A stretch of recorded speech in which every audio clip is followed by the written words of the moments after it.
예, 안녕하세요. 김대현 목사입니다. 자, 오늘은 중요한 일은 아침에 3탄 이렇게 준비했습니다.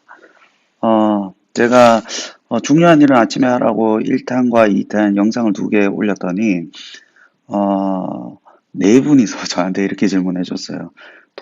새벽 3시에 일어나면 도대체 잠은 몇 시에 주무시냐고. 예, 저는 10시에 잡니다. 10시에 자가지고 10시에 자서 3시에 일어나죠. 그러면 5시간 정도 자는 게 되죠. 그러면 피곤하지 않느냐?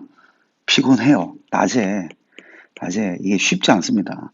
낮에 버티기가 쉽지 않고 뭐 살면 확 달라지느냐 그런 것도 아니고 그냥 나름 열심히 합니다. 근데 이렇게 자고 어떻게 버틸 수 있느냐라고 했을 때 중요한 게 몇 시간 자는 게 아니냐, 몇 시간을 자느냐가 중요한 게 아니라 수면의 질이 중요하거든요. 그래서 제가 공부를 조금 많이 했습니다.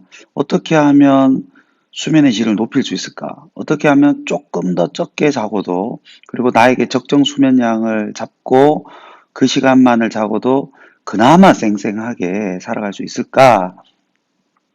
이렇게 나름의 이제 그 관련 도서도 보고 관련 논문도 많이 보면서 이렇게 했습니다. 그렇게 하다 보니까 수면의 질을 높이기 위해서는 한 몇 가지를 말씀드릴 수 있을 것 같아요. 그 첫 번째가 어, 몇 시간 자느냐가 중요한 게 아니라 언제 자느냐가 더 중요할 수 있다라는 거예요. 그래서 주로 10시에서 2시까지 새벽 2시까지 일반적으로 성장 호르몬이 많이 뿜뿜하는 시간대다라고 말을 하죠. 성인도 성장 호르몬이 분비가 됩니다. 그럼 성인이 성장 호르몬이 분비가 되면 과연 이게 뭐 키가 크느냐? 그건 아니에요. 키랑은 상관없지만 성장 호르몬이 분비가 되면 성인은 회복 속도가 올라가죠. 회복 속도가 올라가고 염증 수치가 내려가요. 염증이 회복이 되는 거죠.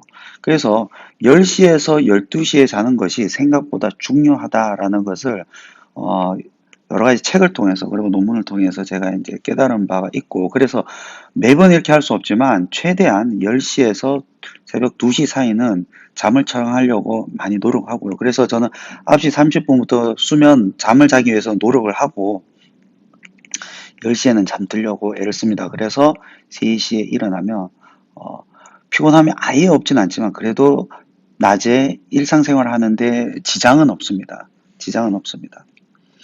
그리고 두 번째가 어, 이거랑 조금 연관성이 있는데, 잠자리에 들기 전에 저는 휴대폰이나 컴퓨터를 가급적 하지 않으려고 노력을 합니다. 그러니까 잠자리에 누워가지고 휴대폰을 보는 행위, 보다가 잠드는 행위, 이게 최악인 거죠. 이게 수면의 질을 확 떨어뜨리죠. 자면서 설령 많이 잤다 하더라도 중간중간에 계속 깨게 돼요. 우리가 모르지만. 그래서 피곤함이 있는 거죠. 자, 그리고 마지막으로 이제 세 번째가 호르몬인데, 수면과 관련된 호르몬이 있어요. 그게 뭐냐면 멜라토닌이에요. 자, 호르몬. 수면을 관장하는 호르몬은 멜라토닌이다. 자, 이 멜라토닌 뭐냐면 밤이 되면 멜라토닌 분비가 높아집니다. 그러면 졸음이 와요. 그런데 아침이 되면 이 멜라토닌 호르몬 수치가 떨어져요. 그러면서 눈을 뜨게 되는 거예요. 그래서 멜라토닌이 합성이 돼야만 우리가 수면을 깊게 취할 수 있다라는 거예요. 그래서 수면의 질을 높이려면 이 멜라토닌이라는 호르몬을 조금 알 필요가 있는데, 이 멜라토닌이 그 뇌에서 합성이 되거든요. 그게 어떤 메커니즘으로 합성이 되냐면, 자, 멜라토닌이 이제 합성이 되려면 세로토닌이 있어야 돼요. 세로토닌이 합성이 돼야 되는데, 이 세로토닌이 또 어떻게 합성이 되느냐?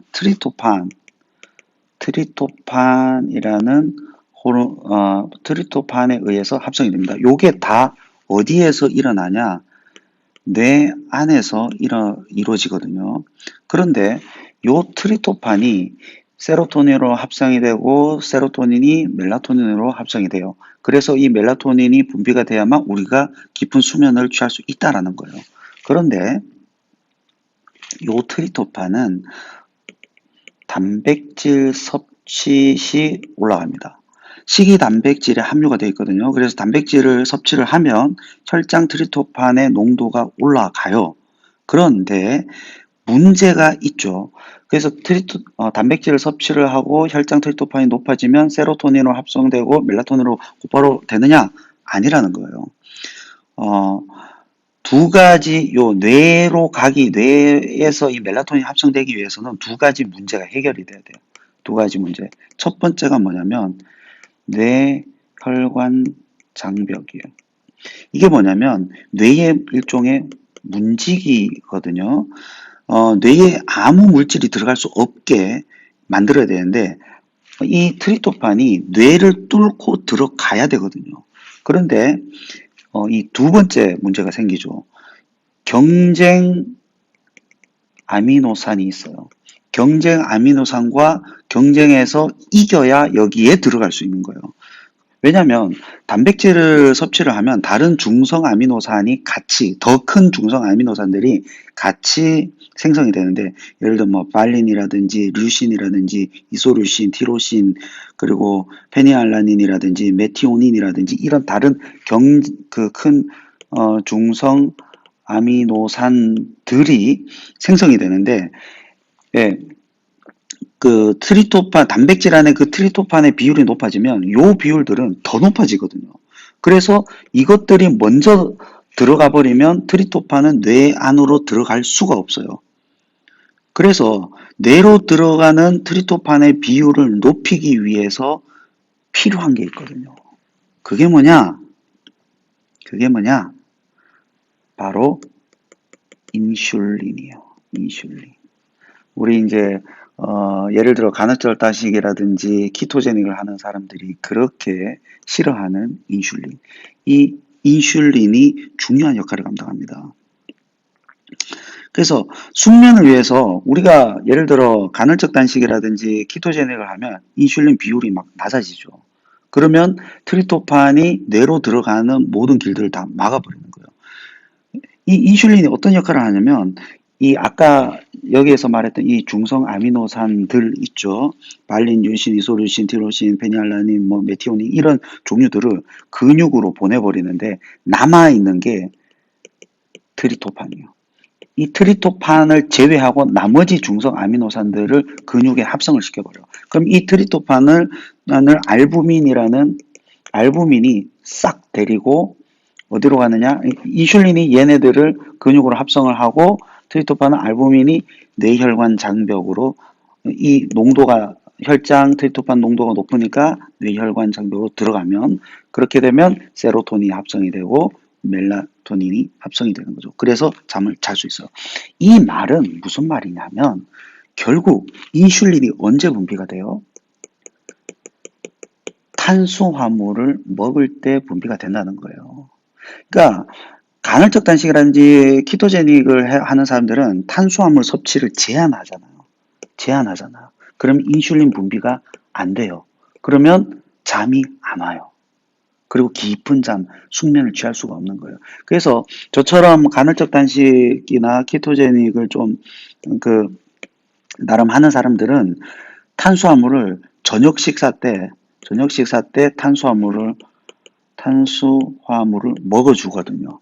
그래서 탄수화물을 완전히 끊어버리는 것 자체가 깊은 잠을 방해하는 요소가 될 수 있다는 거예요. 그래서 이 멜라토닌이라는 호르몬을 안다면 저녁이라든지 혹은 저녁에 탄수화물 안 먹었다면 자기 직전에 뭐 좋은 꿀을 뭐 한두 큰술을 먹어가지고 혈당이 약간 급등치게 만들어서 인슐린 분비를 상승시키면 결국에